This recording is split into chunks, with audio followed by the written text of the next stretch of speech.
Recording is on.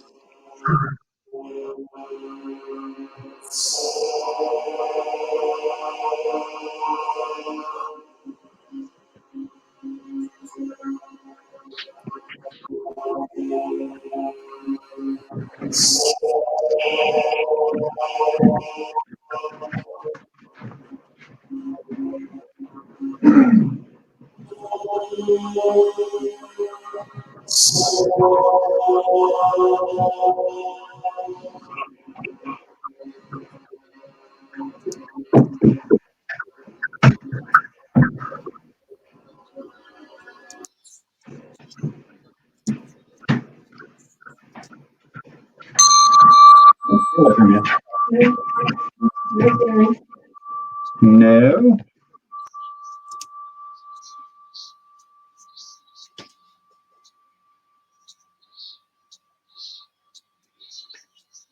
Hello, this is Sunday, July the 3rd, 2022.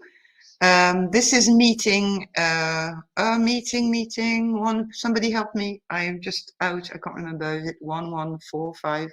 Anyway, and apologies from Mike, because he has, his internet suddenly went down, so he's not sure he'll be able to join, which is why I'm recording today. That's it. So I'm just looking at the sub there. I mean, I had posted something. I don't know if somebody else posted something, but I was asking, I was just going to say I would talk about being without internet, actually, which is happening to Mike too. And also, I wanted to go around a little bit and talk about the meeting frequency and, you know, all the things about the meetings, like what do we do, what do you think, where we are now. And I don't know if anybody else has any other suggestions. I'm going to be going on and off the picture because I'm cooking food because I'm starving. So sorry for that, but I'll be there. I'll stay with the meeting. Okay.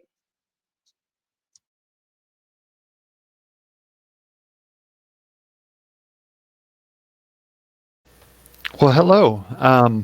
I know you asked if anyone else had anything to add. I just wanted to say my name's Eric. I am joining for the first time today. Kind of familiar with a lot of the concepts that y'all seem to cover and really interested. So excited to sit in. You're very, very welcome. Have you watched many of our meetings or have you watched the Hugh's videos? You know, I haven't watched a lot of the meetings. You know, it's kind of funny though. I think I encountered Hugh's videos maybe 8 years ago, some time ago. I didn't realize that, you know, there were efforts beyond that. And you know, they're great stuff. And I draw on my personal experience too. I think that you know, has kind of led me here. Okay, that's good because have you been on the sub on Extinctionati? I guess you have if you got the link to the meeting. So Yeah, just so found you it know 2 a bit weeks what ago. we're on. Okay. So have you got any suggestions for today too, or do you want to talk a little bit about your experience first, if you like, about meeting the the strange crowd? Strange. It's all pretty strange. Um, you know, only if folks are interested or want to.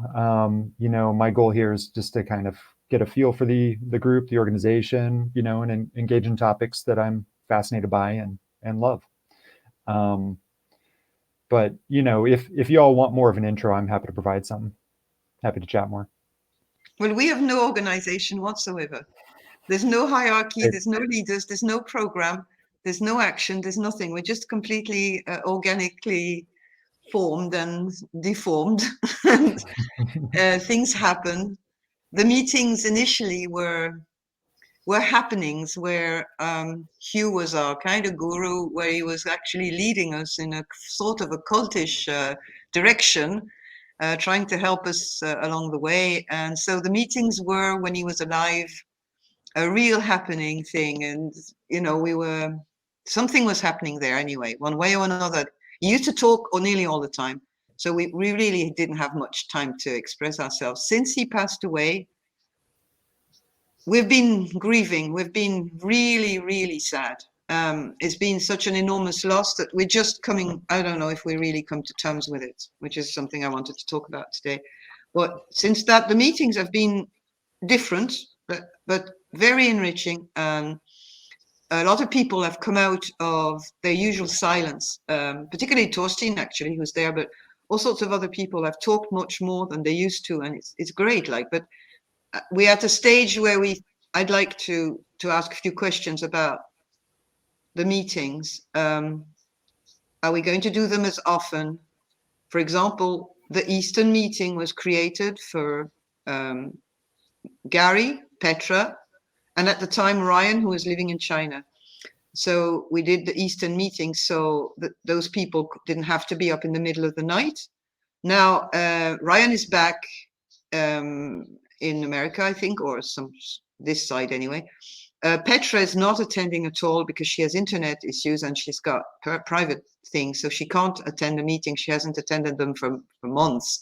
And Gary is the only one really, and he was telling me on a private call that he would be interested maybe in doing only one Eastern meeting a month because he's the only guy, you see. And so I was thinking my suggestion would be to do one Eastern meeting a month and one Western meeting a month, which means that we would only have 2 meetings a month, which would give us more time to maybe prepare. And I think that's how I feel. Now I leave it up to you guys. I'd like to hear if you have any other different suggestions. Yeah, can I first say hello to Eric? It's nice to have you on board. Can you guys hear me? Yeah, okay.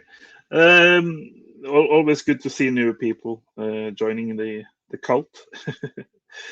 And then I would like to just just mention that we passed the summer solstice, the shortest day of the year in the south, and the longest day of the year in the north. And there's loads of very interesting things happening up here in the Arctic. I'm in Greenland, as I suppose you know. There's a kind of a turnaround in the business of ice melting up here. And of course, I was down on the beach and recorded another way too long video of the summer solstice campfire I had. And for that video, I made a kind of edited version of the meeting number 113, just had to cut the audio to make it fit with the length of the video before my GoPro camera was out of battery. So, but I think it's kind of a very good, very summary-ish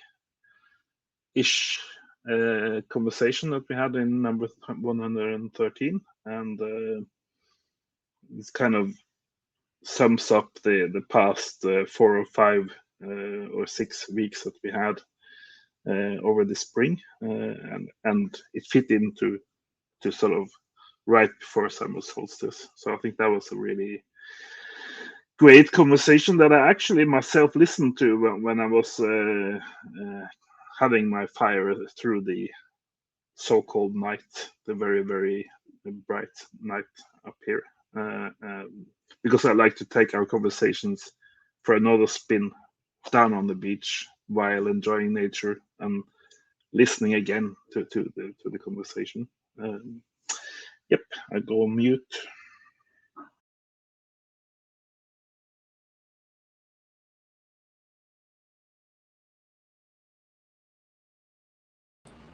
Hi, it's A. I'm okay with having less frequent meetings because it does give time to look at what people have posted, and also to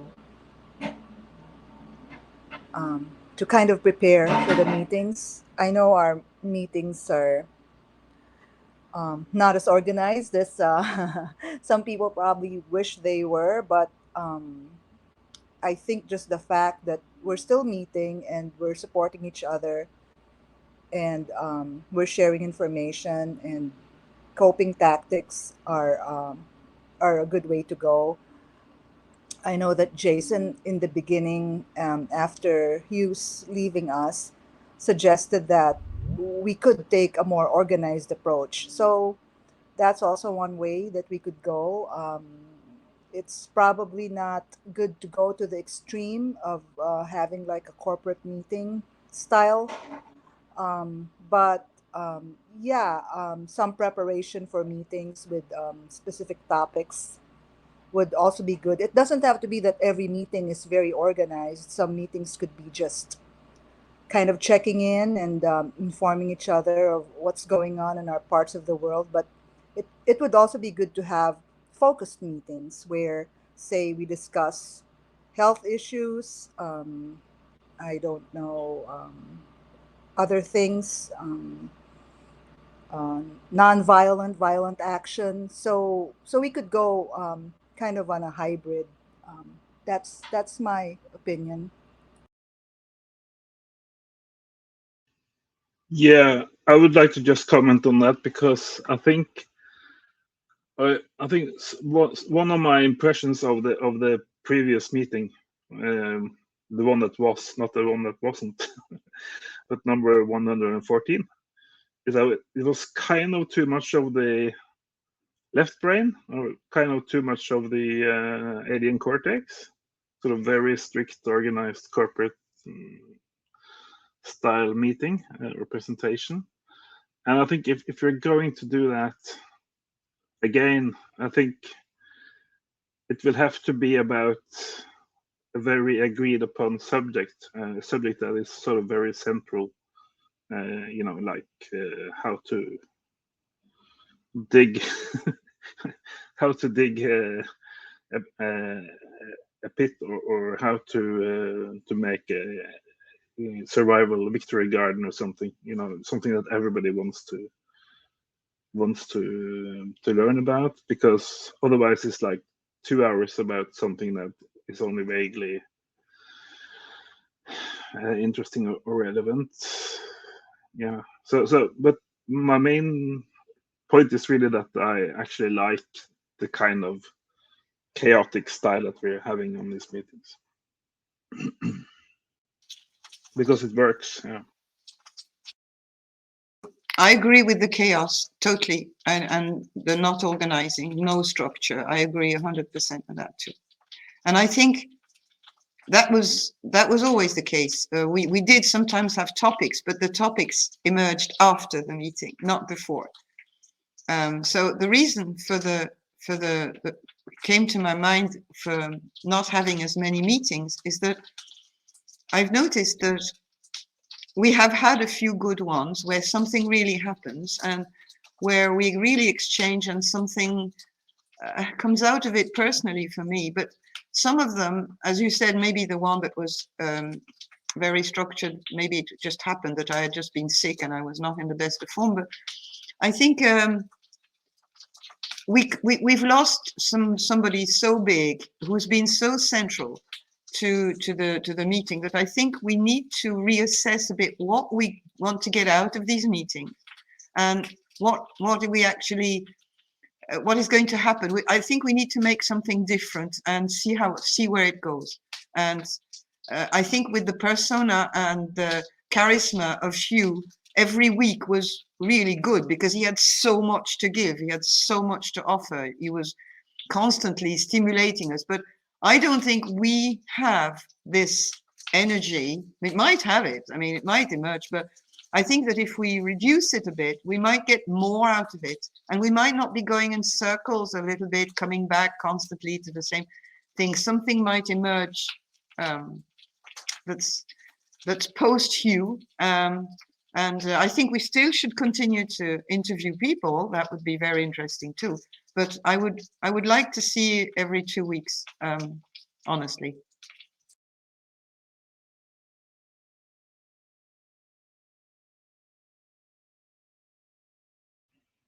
Yeah, up here in Greenland, I've just learned this spring that there is a tradition for everything to just end in April and start again in October. and I asked, some Greenlanders, some, what do you call that? Ethnic Greenlanders, Inuits, and it's to do with the long days and the bright days and the opportunities to be outdoors and to go fishing and hunting and boating and all kinds of outdoor experiences. So that people don't want to have meetings or philosophy club or anything like that after April. Then it's just everybody just runs out in the sun and in the nature, and I'm kind of adjusting myself to that as well, because I think that is something that works for more people and more northern people, to cut down on sort of the regular indoor activities and be more like a natural person or a natural being during summer. Then we can go back to being civilized people in October. So I'm all for cutting down. Maybe we could cut down to once every 3 weeks. I don't know. And I guess another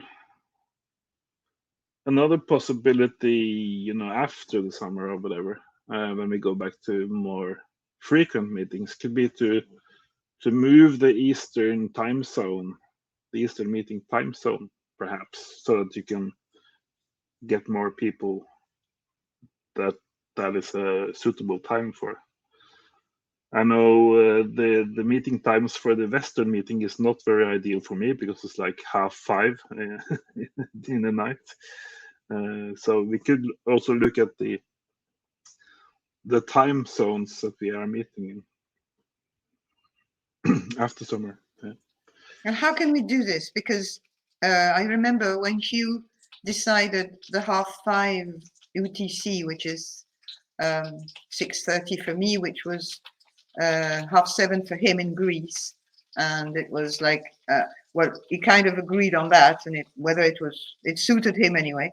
And when he decided for the Eastern, he did it so that it would be a good time for Gary, well, for Australians and Chinese to be up in the morning. It would be in the morning for them.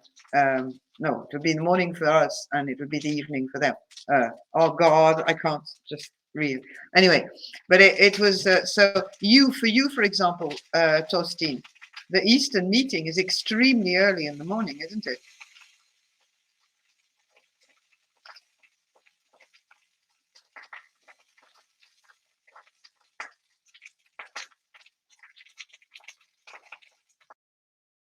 So what do we do? What do we? We're not going to spend the meeting talking about times. Maybe we could do that on the sub or between emails, and if some people want to make suggestions, and we can come to an agreement maybe after that. You see, I've noticed without internet, like no 3G, no internet for a week, 10 days nearly. I actually missed it for 24 hours. And then after that, everything kind of changed.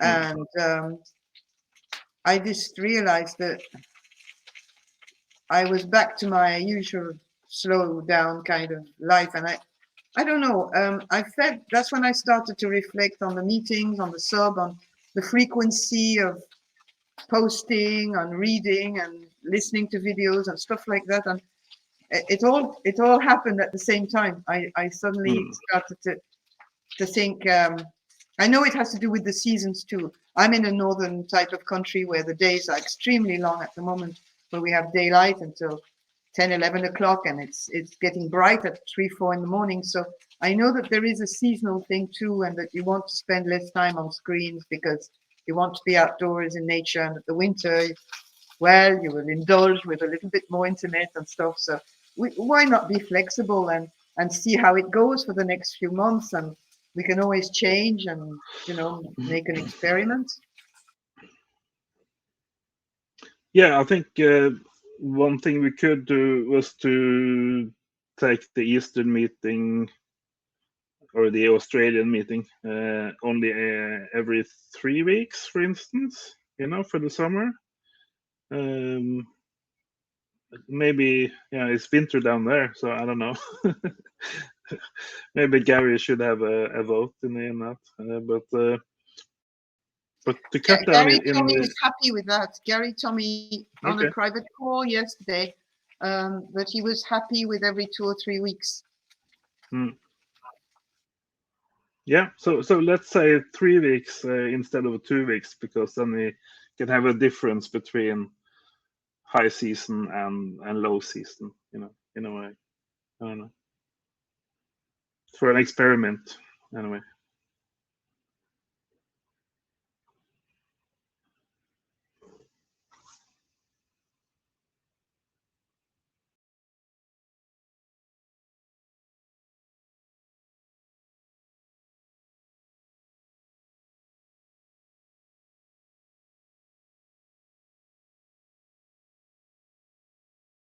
Well, I wanted to say something else. Is that we need to know. Well, we don't need to know, but what do you think is happening now in the meetings? What do you feel? Because I mean, the shift is so immense compared to what used to happen when Hugh was there. Of course, because he was leading, but also because he was initiating some stuff in us. He was challenging. He was pushing us to different corners with his ideas and his challenges. Now we are not doing that to each other much. We are sharing our experiences. We are sharing our point of views on what's happening, and we discuss a few things that we post. But are the meetings serving a purpose of mutual support and of I was going to say helping us to prepare psychologically, not just practically, like toasting, which, I mean, the meetings could be very good to share experiences of prepping and stuff like that. But do you feel that the meetings are helping us, are helping you? Well, not when we're discussing meeting dates and times. That's like a very, very bad timing for that question. Are we pushing each other to realize new things and challenging and supporting each other? Not right now, I wouldn't say.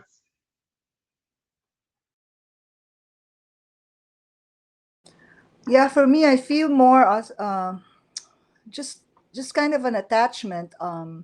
Like you all have become familiar and dear to me. I know it's weird. I don't really have many internet friends. I don't go socializing. I'm shunning Facebook.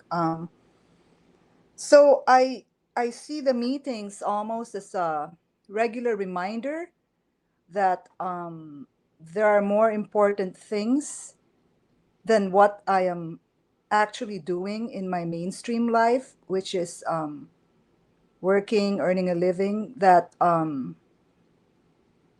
there's more to that kind of life. So in effect, maybe it's just a sentimental attachment and a reminder that Lord Hugh gave us so much. So when we have these meetings, we kind of remind each other about learnings that we've had in the past. I like Sophie said, he was so well informed, well rounded. We could use the word enlightened. He had so much to share. So it is a big hole that we don't have him as a charismatic and rich leader. So I guess that's the value of the meetings that I see, is just a reminder that time is short. Don't get sidelined too much, although it's hard because it's a matter of survival too. Whatever we do in the world to survive, that's like the basis of, are we even going to be here? If you don't have something to put on the table, then you won't be around much to to learn about enlightenment?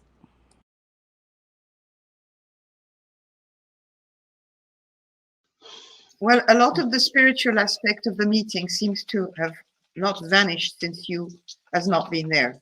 And I mean, I don't see how it could be any other way. You know, it's just the way it is, and we're going to have to acknowledge that. And we've been on a long journey with him for I can't remember how long, but it's been pretty long. It's 2 years now.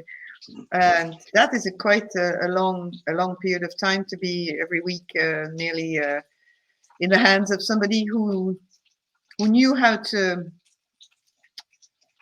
fiddle with our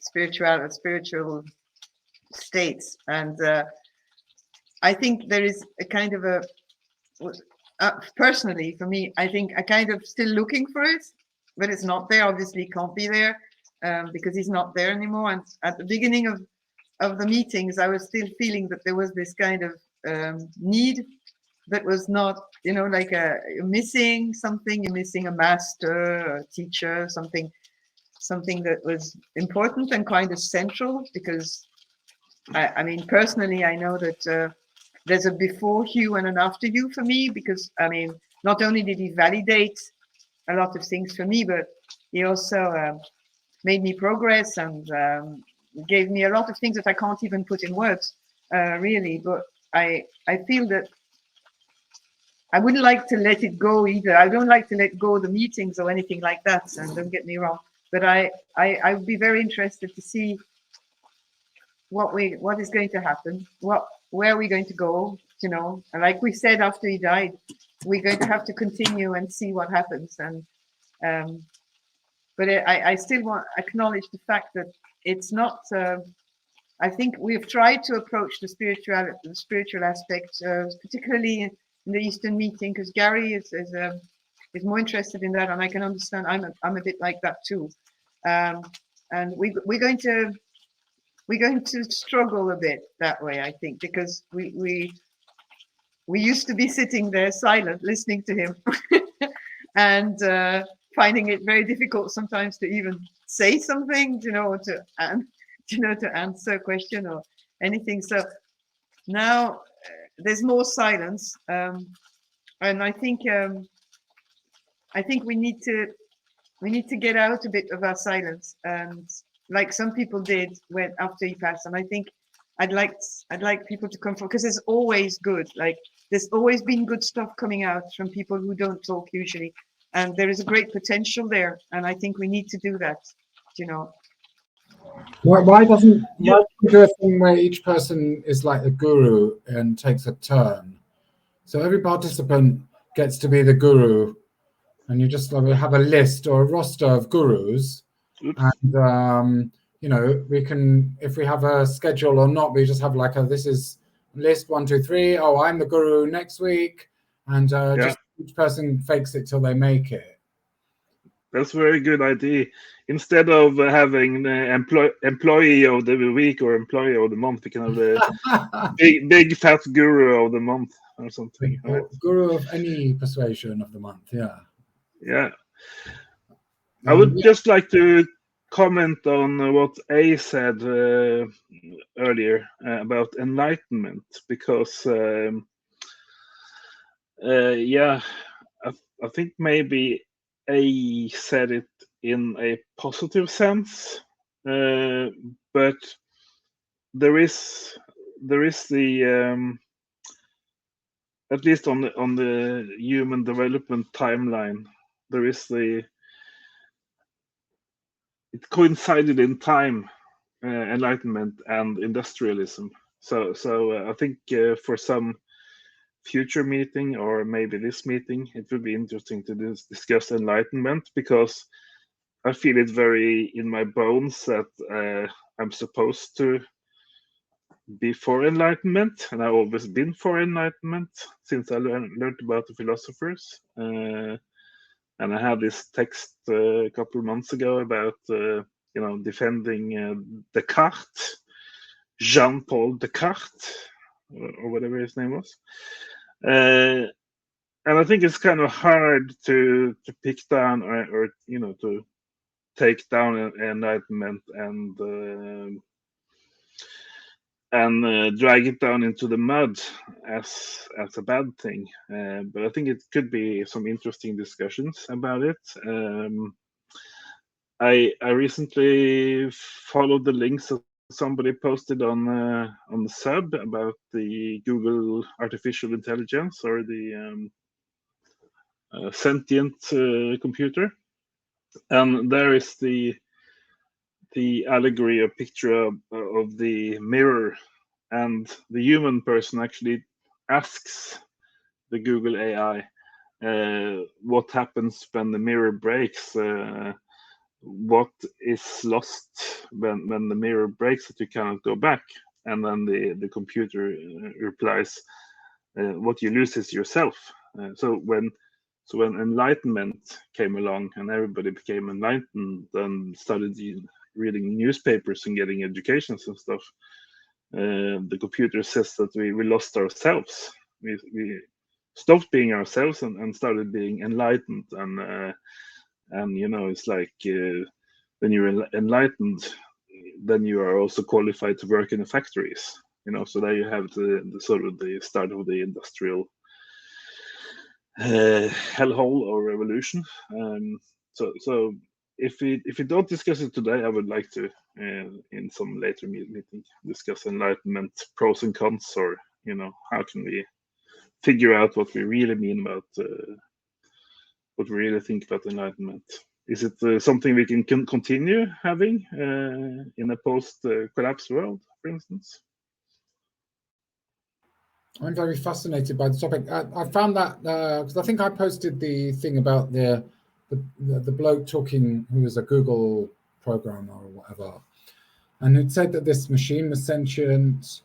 It was very compelling, and he sounded quite balmy. And I tend to believe people who sound a bit nuts more than people who don't sound nuts for some reason. And yeah, I mean, it just seemed like the fact that nobody, and they're very dismissive of it. There seems to be a certain, like, where anybody's paid attention to this story, there seems to be that typical sort of mainstream media tendency to dismiss the possibility that this machine could possibly be sentient, and just basically saying, oh, this is nonsense. But and I guess I don't know if this, I mean, the bloke who said that he thought that the software was sentient, he was very ambivalent about it, which again, to me, that's a sort of trustworthy position to take, because people who declare that they know something are always wrong.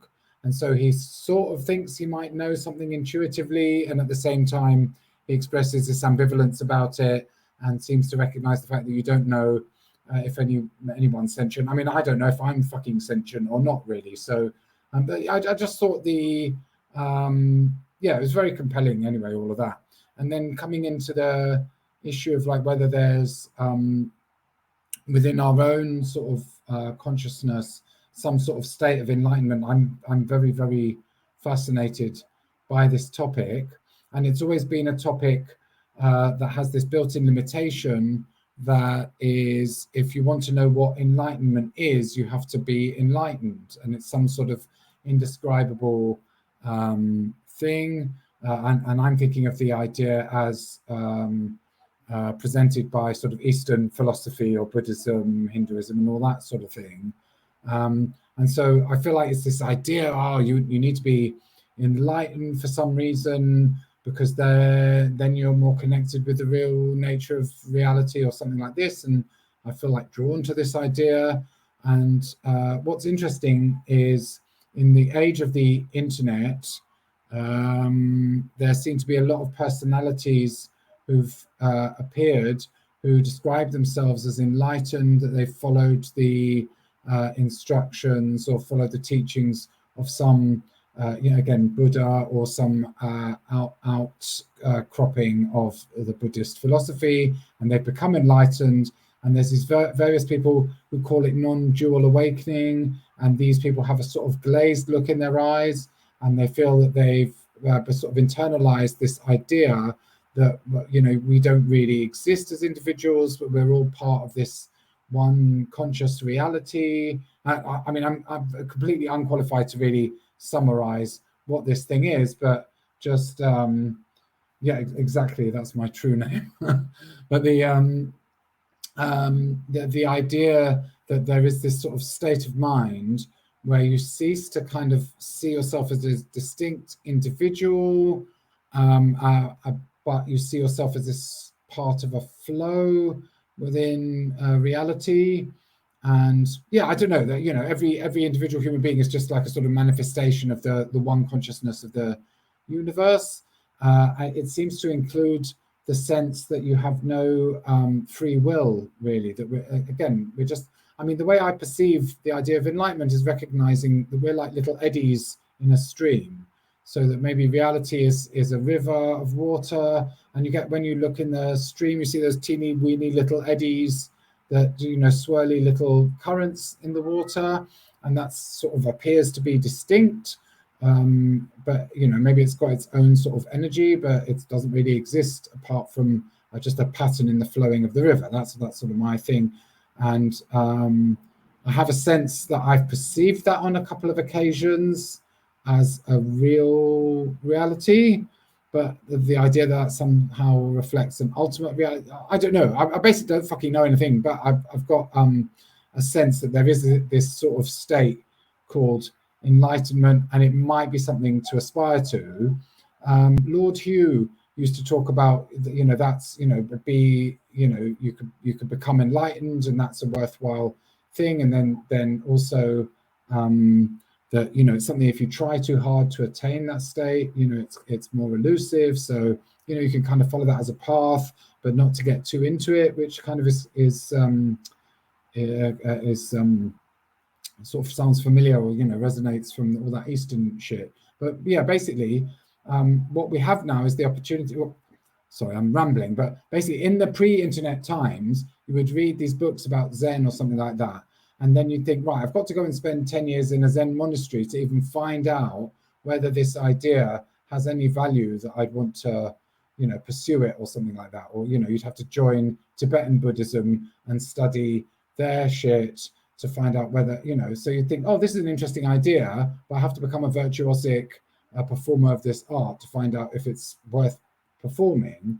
And nowadays I can watch these various characters, whether it's there's like a bloke called Rupert Spira or whatever, who's a celebrity enlightened person. There's a guy called Shinzen Young. There's a whole raft of characters who have experienced this enlightenment thing, and they have the glazed look in their eye, and now they've got that kind of separation from the sense of an individual identity, and they've become more internalizing of this idea of being part of this flow of consciousness. And then I come back to earth and think, what the fuck is all of this? What a load of bollocks. And then, as I said, I posted a video that I came across recently, actually, called something like, I've forgotten, Spiritual Awakening is Bullshit. So I'll stop talking now, but basically I'm very, very interested in any thoughts or whatever about this whole process. I sort of try to bring up this topic of meditation and see if there's something to go. I've been doing that every single day now, but not for a very long amount of time. I don't know what I'm doing. I can't seem to get Hugh's methodology to work for me, but I think that's more of a virtuosic level of activity. So it's like you can't start doing Chopin when you've been playing the piano for 1 year, kind of thing. And I've got a feeling that his reference to that technique that he talked about with the lights was maybe something that you've got to work your way up to and might need some sort of training. But yeah, I'm very, very interested in this topic. That's my favorite kind of topic. And at the same time, I feel like none of us know what the fuck it's about.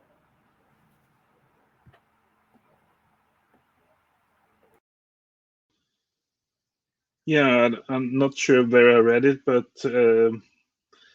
there was somebody mentioned that, but if you can't do it, if you can't do meditation, meditate on your bus stop while waiting for the bus, and just take those empty minutes or dead minutes or whatever you have in your day, and and go sort of deeply into silence or observing or some kind of thing instead of just checking your phone all the time.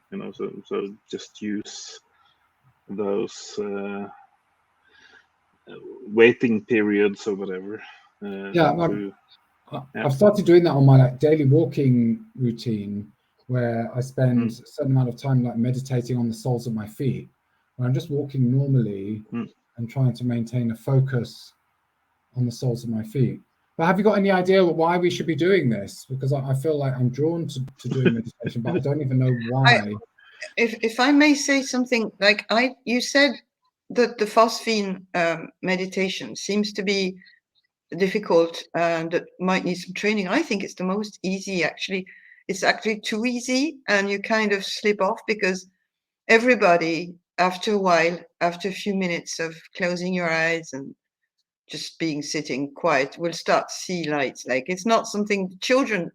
I did it with my granddaughter once. I mean, she could see little lights, and we were drawing them afterwards, the shapes, and it's just, for me, it's the it's it's staying focused and not wanting to get up and go outside and stretch my legs and stuff like that, because I'm a bit like that.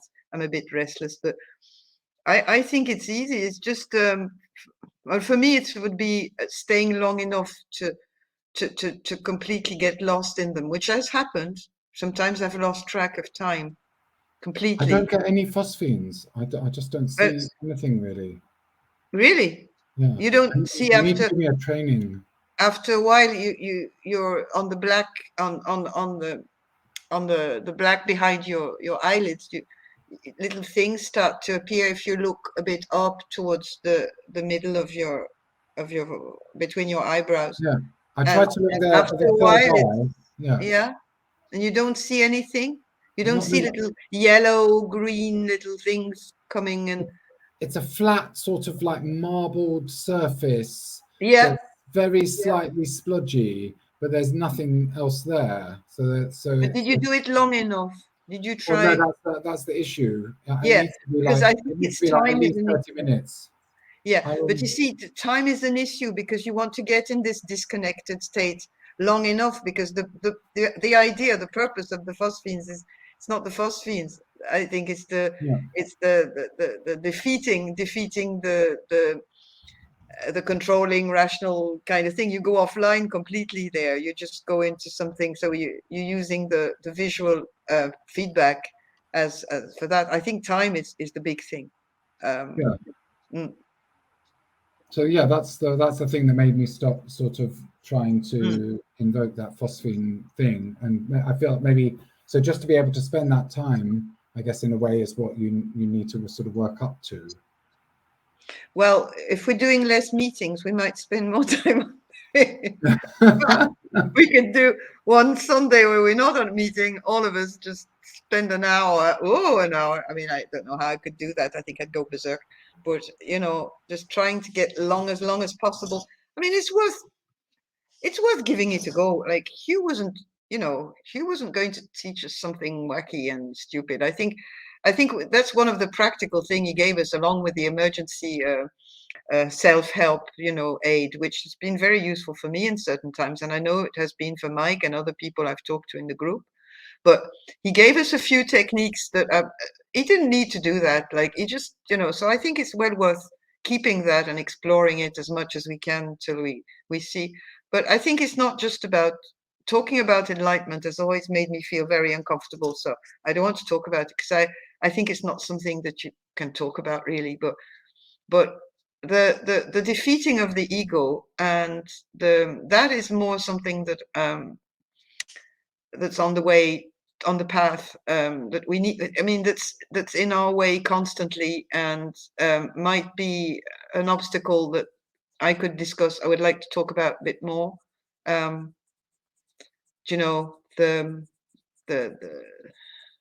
ego.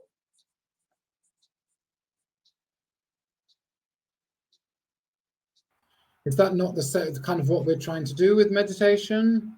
Yeah, but meditation is, we're trying to do that. We're trying to do that, yeah, and we might do it more neurologically by watching the phosphenes. Mhm. But I think you can also try to recognize the ego in other areas than meditation.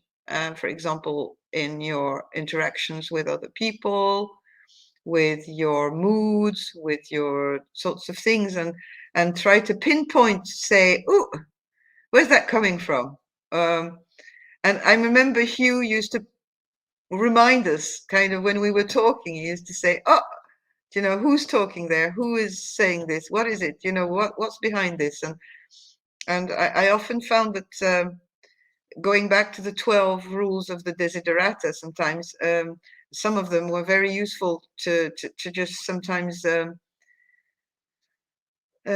recognize the role of the ego in things that I do and things that I say and things that I even decide. And it makes me laugh, actually. You know, it's like, let's go hunting the ego. Yes, I think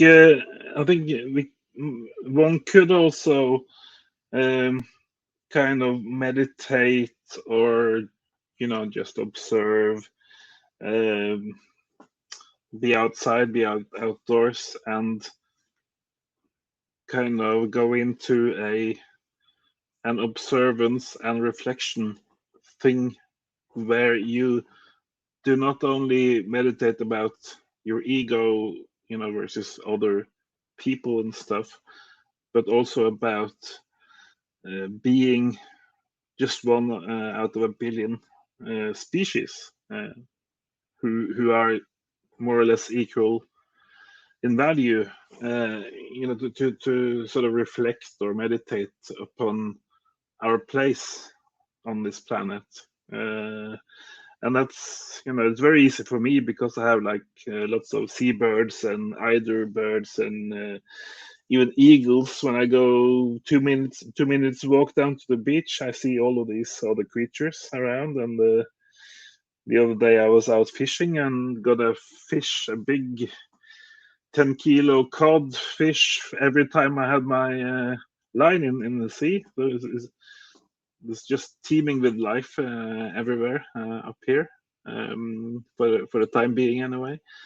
So kind of interacting with nature, and while kind of being in a alpha wave mind set, or mind phase, and kind of reflecting on being a part of this thing, because I think that's almost a bigger problem than being a bit too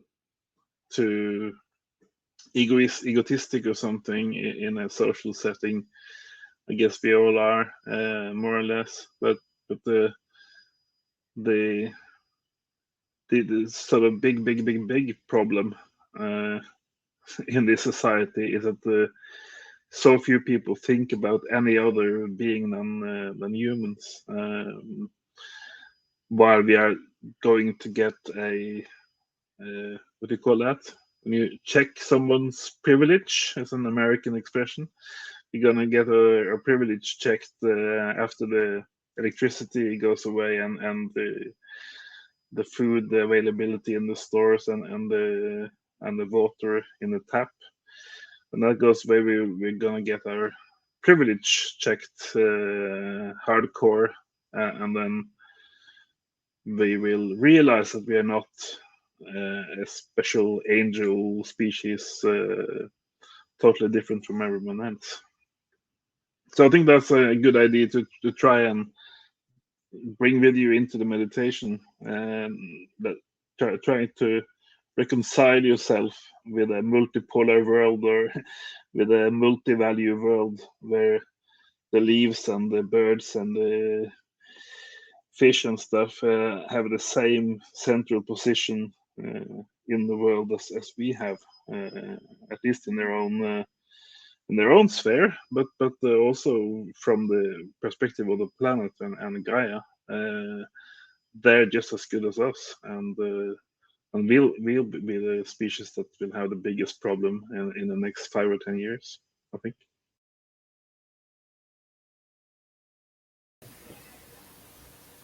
You know, I hesitate to comment, but maybe as a first comment, just to jump in, I think a lot of what's been spoken is that Bob's kind of asking, what is the purpose behind meditation, and kind of getting the the ego or the alien cortex recognized and understood and put aside.